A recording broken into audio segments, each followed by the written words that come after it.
They recognized in Jesus something special, but they wondered if they were mistaken when he died. They didn't anticipate that. Suffer maybe, but die at the hands of Pontius Pilate, the Roman governor? In fact, even when the first reports of his resurrection reached their ears, they were still doubtful and skeptical. But when they met the risen Lord, their skepticism was transformed into a very confident faith, a great joy, and a determination to preach the good news to everyone else. And I think that's the part that's awfully hard to refute, because we have this turnabout, this transformation of a discouraged and bewildered following on the basis of the good news. Somehow you have to explain the explosion from scared followers who run away to let's worship him, let's sing to him, let's pray to him.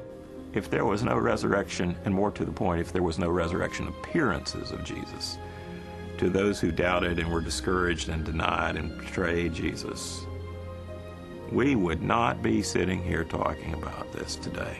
Other messianic figures had risen in the past, had claimed to be somebody, and had been suppressed and killed by the Romans.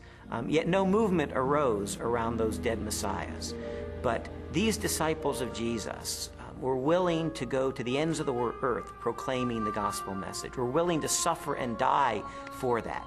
The transformation from a bunch of defeated cowards to boldly, fearlessly proclaiming the gospel, even to the point of death, to me confirms that something happened on that first Easter morning. I have worked much harder, been in prison more frequently, been flogged more severely, and been exposed to death again and again. 2 Corinthians 11:23. After Jesus' crucifixion, the disciples lived lives of hardship for 20, 30, 40 years, suffered greatly in their ministries, and eventually suffered martyrdom and execution without recanting for their belief that they had seen Jesus risen from the dead. I mean, what were they gaining? Were they becoming rich? They're running around the countryside. They're, in some cases, abandoning their family for periods of time so they can preach. What they got for their efforts is death, in many cases.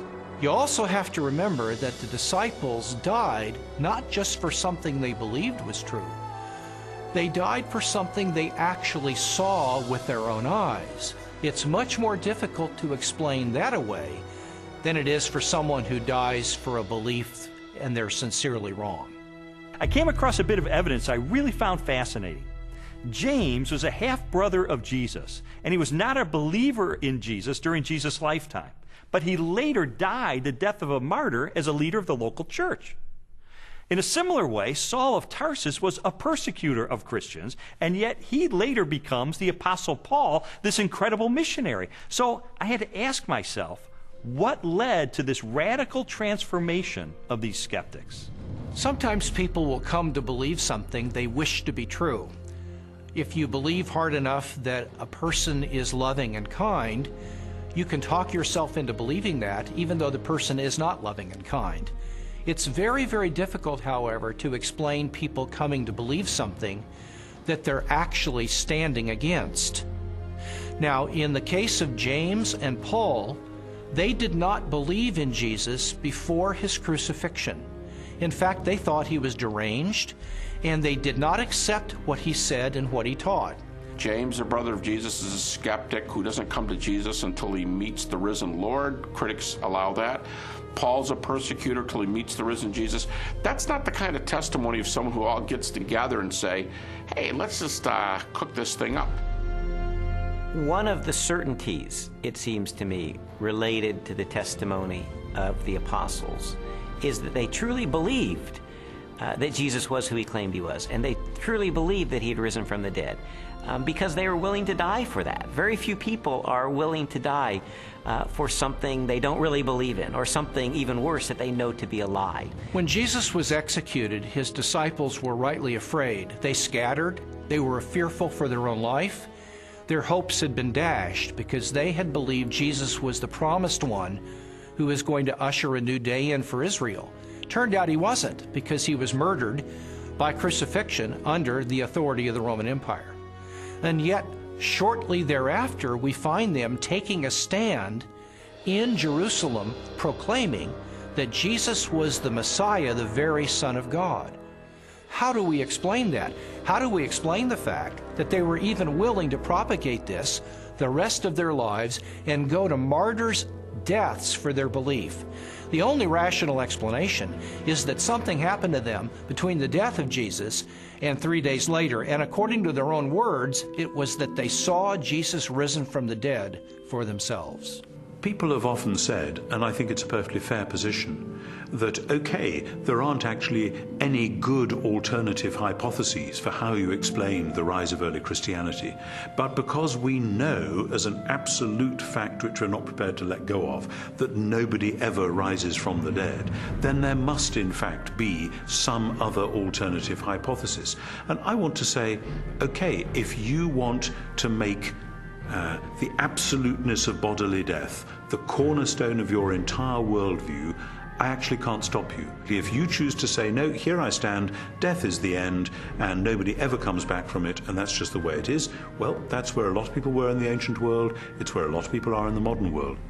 I think that that worldview is radically challenged by the strong evidence which points to the resurrection of Jesus, but it's up to somebody what they do with that challenge.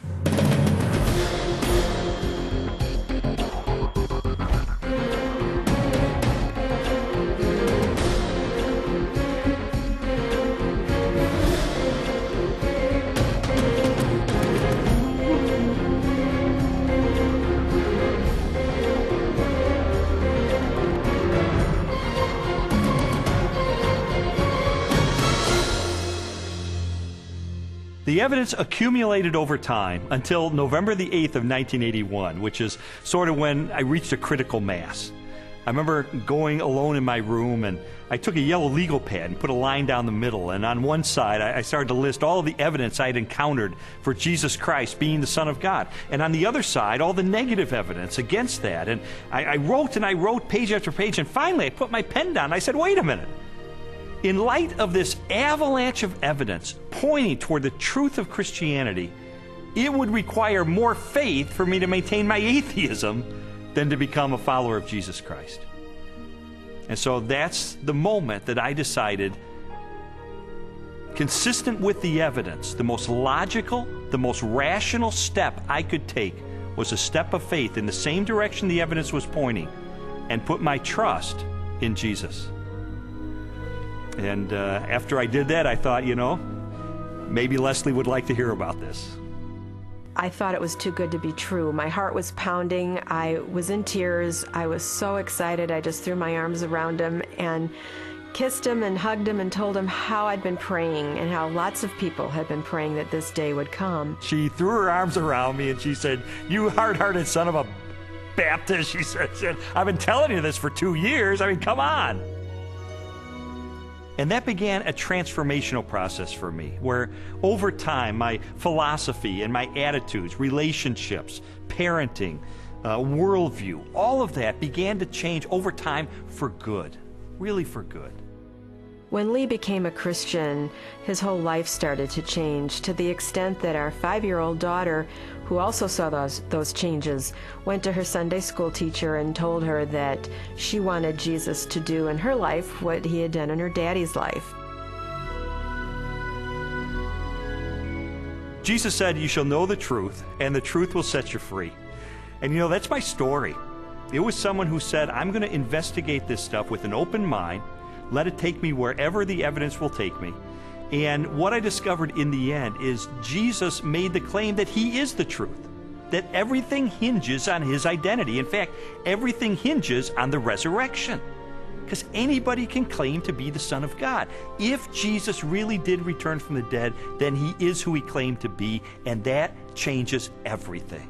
But what about your own journey? I'd really encourage you, if you've never done it, to investigate the evidence for yourself, but make 3 resolutions up front. Number 1, make it a front burner issue in your life. Number 2, resolve to have an open mind, to go wherever the evidence takes you, even if it takes you to the very uncomfortable conclusion that Jesus is who he claimed to be. And then finally, resolve that once the evidence is in, you will reach a verdict in the case for Christ.